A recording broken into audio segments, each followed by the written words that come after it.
CJP party protest మనం చూస్తూనే ఉన్నాం.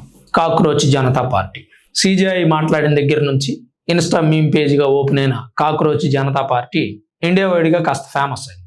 అందరికీ తెలిసి ఈ విషయం నేను ప్రత్యేకించి చెప్పాల్సిన అవసరం లేదు. ఆయన నిరుద్యోగులు దొంగ సర్టిఫికెట్లతో అన్నారు, కానీ వీళ్ళు మమ్మల్ని అన్నారు అని చెప్పి అందరూ వచ్చేసారు. యువతను రెచ్చగొట్టడానికి ఒక మార్గాన్ని ఎత్తుక్కున్నారు. ఆ మార్గం సుగమం అయిపోయింది.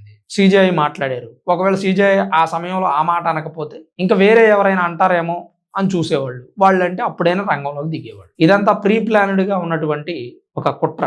ఖచ్చితంగా ఈ విషయం మనందరికీ తెలుసు. ఏమనంటే బంగ్లాదేశ్లో, పాకిస్తాన్లో, నేపాల్లో, శ్రీలంకలో జంజీ ఉద్యమం తీసుకొచ్చినాం కదా, ఇక్కడ కూడా గదే ఉద్యమం తీసుకొచ్చి ఆగం పట్టిస్తాం ఇండియాని, గుర్తుపెట్టుకోరి బిడ్డ అని అంటుర్రు. కుర్రాళ్ళు విద్యార్థులు అనుకుంటున్నారా? కాదు, విద్యార్థులు చేస్తున్న నిరసనని ఆసరాగా తీసుకొని విద్యార్థులను రెచ్చగొట్టి వారి భవిష్యత్తును దెబ్బతీయాలని ప్రయత్నం చేసి రాజకీయ స్వార్థం కోసం పోరాటం చేస్తున్న వ్యక్తులు ఒకరు కాదు, ఇద్దరు కాదు, సుమారు 60 సంస్థలు ఈ ప్రొటెస్ట్ వెనక ఇండైరెక్ట్ గా పాల్గొంటున్నాయి. ఆలోచించండి, పాకిస్తాన్ మాజీ క్రికెటర్ డానిష్ కనేరియా సైతం భారత్లో ఏదో కుట్ర జరగబోతోంది అని చెప్తున్నాడంటే ఏంటి దాని అర్థం? ఖలిస్తానీ ఉగ్రవాదులు సైతం సపోర్ట్ చేస్తున్నారు, మేము ఉన్న రంగంలోకి ఎన్ని కోట్లైనా ఖర్చు పెడతామంటున్నారు. సీజేపీ ప్రొటెస్ట్లో ఫుడ్కే కొన్ని కోట్ల రూపాయలు ఇన్వెస్ట్ చేస్తూ ఉన్నారు. ఏం జరుగుతుందో ఆలోచించండి. పాకిస్తాన్, నేపాల్, బంగ్లాదేశ్, శ్రీలంక అని మాట్లాడుతున్న వ్యక్తులు ఏం సాధించాయి? అక్కడ జంజీ ఉద్యమం తీసుకొచ్చి మహా అయితే రిజిమ్ చేంజ్ చేయగలిగారు, అంటే పాలన మార్చగలిగారు, అధికారం వేరే వాళ్ళకు వచ్చింది. అంతకుమించి అక్కడ ఏం చేంజ్ జరగలేదు. ఒక్కటి గుర్తుపెట్టుకోండి, అంతకుమించి అక్కడ ఏమీ చేంజ్ జరగలేదు.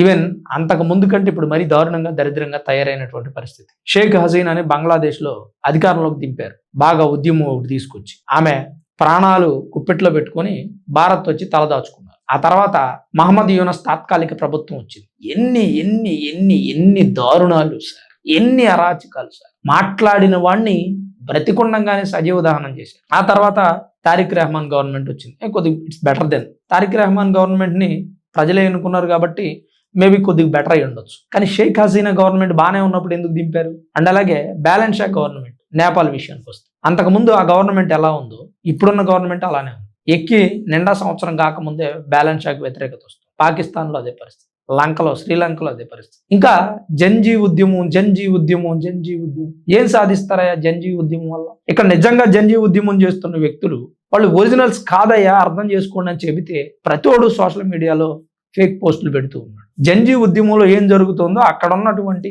చాలా మంది సోషల్ మీడియా హ్యాండ్లర్లు పెడతా ఉన్నారు వీడియోస్, చూడండి.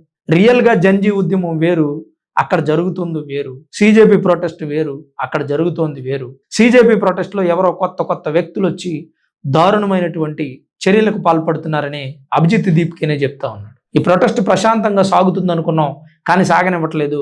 ఈ రౌడీ మూకలతో మాకు సంబంధం లేదని అతను చెప్తా ఉన్నాడు. అంటే విద్యార్థులు ఒక నిరసన చేస్తున్నారంటే దాన్ని ఉపయోగించుకోవాలనుకునే వ్యక్తులు చాలా ఎక్కువైపోయారు. రాజకీయ పార్టీలు, ఈవెన్ రాహుల్ గాంధీ లాంటి వ్యక్తి ఈ సీజేపీ ప్రొటెస్ట్ను ఉపయోగించుకొని మోదీ ఇంటి ముందు నిరసన చేశారు. సోనం వాంగ్చుక్ వైఫ్ గీతాంజలి గారు ఏమన్నారు?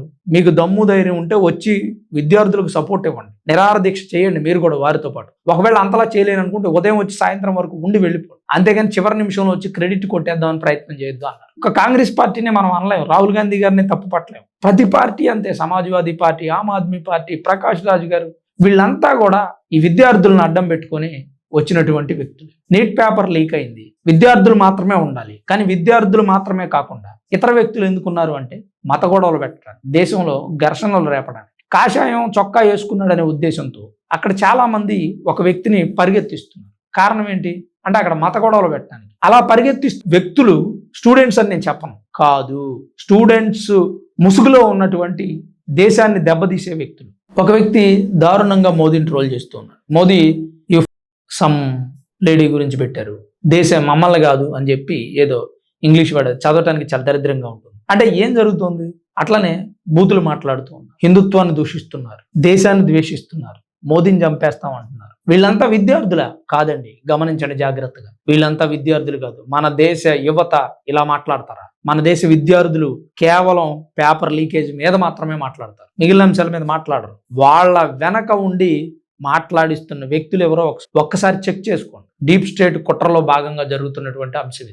మేము కోటాను కోట్ల రూపాయలు ఫండ్ ఇచ్చేస్తాం, విద్యార్థులను పోగు చేయండి అంటే విద్యార్థులు ఎవరున్నారు సార్, నిజాయితీగా చేసే విద్యార్థులు కొంతమందే వస్తున్నారు సార్ అంటే, పర్లేదా మిగిలిన వాళ్ళు తీసుకురండి, పెయిడ్ ఆర్టిస్టులను ఎవరో కొనలే, జైలు నుంచి బెయిల్ మీద రిలీజ్ అయిన వాళ్ళు ఉంటారు, వీళ్ళందరూ పట్టుకురండి. రౌడీ షీటర్లు ఉంటారు, రౌడీ షీట్ ఓపెన్ అయిన వ్యక్తులు, చదువు అయిపోయి ఖాళీగా ఉన్న వ్యక్తులు ఉంటారు, ఏం చేయాలో దిక్కుతోచక, వాడికి సరైనటువంటి ఎలిజిబిలిటీ ఉండదు, వాడిని కూడా పట్టురండి, అలాంటి వాళ్ళు 1000 మందిని తీసుకురండి అని సోషల్ మీడియాలో అండ్ అలాగే ఇన్స్టాగ్రామ్, వాట్సాప్, టెలిగ్రామ్ గ్రూపుల్లో మాట్లాడుకొని వీళ్ళందరినీ పోగు చేశారు. ఇదంతా జన సమీకరణ.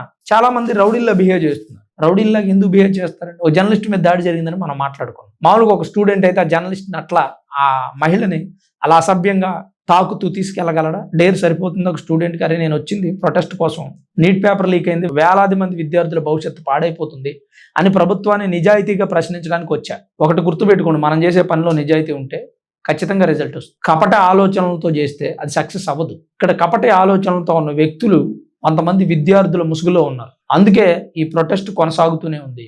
ప్రభుత్వం దీని మీద స్పందించడానికి ఎంత టైం పట్టింది. నిజాయితీగా చేస్తున్నటువంటి ప్రొటెస్ట్ కాదు ఇది. లిక్కర్ కేసులో అరెస్ట్ అయ్యి జైలుకు వెళ్ళినటువంటి కేజ్రీవాల్ రాజీనామా చేయాల తన ముఖ్యమంత్రి పదవికి, మీకు తెలిసే ఉంటుంది ఇది. మరి అలాంటి వ్యక్తి కూడా విద్యాశాఖ మంత్రి రాజీనామా చేయాలని అడుగుతుంది. అన్నా హజారే పక్కన కూర్చొని రాజకీయాలతో సంబంధం లేకుండా దీక్ష చేయాల్సిన వ్యక్తి అన్నా హజారే దీక్ష విరమించి ఇంటికి వెళ్ళిపోయాక రాజకీయ పార్టీ పెట్టి రాజకీయాల్లోకి వచ్చేసాడు.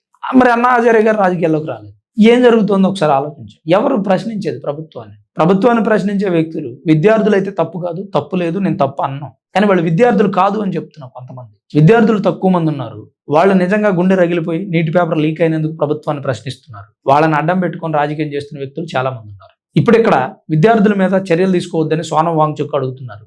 మరి విద్యార్థుల ముసుగులో ఉండి 180 మంది పోలీసులను గాయపరిచిన వ్యక్తులను ఏం చేయాలి? విద్యార్థులు గాయపడింది ఒక 50-60 మంది, మరి పోలీసులను కుట్టింది ఎవరు? మీ అందరికీ తెలుసు ఆ విషయం. సో ఇలాంటివి ఆపాలంటే ఏం చేయాలి? ప్రభుత్వం ఎలాంటి చర్యలు తీసుకోవాలి? ఏం తీసుకుంటే బాగుంటుంది? నిజంగా సోనం వాంగ్చుక్ అడిగినట్టు విద్యార్థుల మీద చర్యలు తీసుకోకూడదా? వాళ్ళ మీద కేసులు కట్టకూడదా? విద్యా వ్యవస్థలో మార్పులు తెస్తానంటున్న ప్రభుత్వం పైన మీ అభిప్రాయం ఏంటి? ధర్మేంద్ర ప్రధాన్ రాజీనామా విషయం ఇప్పుడప్పుడే అయ్యేటట్టు లేదు. ఎందుకంటే రేపు పునర్విభజన జరగవచ్చు, మరో అంశం అవ్వచ్చు, లేదా ధర్మేంద్ర ప్రధాన్ ఒక్కడే రాజీనామా చేస్తే విద్యా వ్యవస్థలో మార్పులు వస్తాయా రావా అనేది ప్రశ్నార్థకం అవ్వచ్చు. ఇవాళ ఇతను రాజీనామా చేస్తే రేపు ఇంకో వ్యవస్థలో ఏదో తప్పు ఉందని అతను రాజీనామా చేయమంటారు. అది కాదు కదా, ప్రక్షాళన జరగాలి, క్షేత్ర స్థాయిలో ప్రక్షాళన జరగాలి. అది జరిగితే వ్యవస్థల్లో లోపాలు సరిచేయబడతాయి. ఒక వ్యక్తి రాజీనామా చేసినంత మాత్రాన ఆ వ్యవస్థ బాగుపడుతుందని నేను అనుకోను. మరి మీరేమనుకుంటున్నారు? మీ అభిప్రాయం ఏంటి? తప్పకుండా కామెంట్ రూపంలో రాయండి. వీడియో చూస్తున్న ప్రతి ఒక్కరు దయచేసి లైక్ చేయండి. మన వీడియోస్ని రెగ్యులర్గా చూస్తున్న మీ అందరికీ పేరు పేరున ప్రత్యేకించి ధన్యవాదాలు. కొత్త వాళ్ళు ఎవరైనా చూస్తే ఖచ్చితంగా సబ్స్క్రైబ్ చేసుకోండి. వీడియోని ఇప్పుడే లైక్ చేయండి. Thanks for watching this video. This is Ram signing off Sanba studios.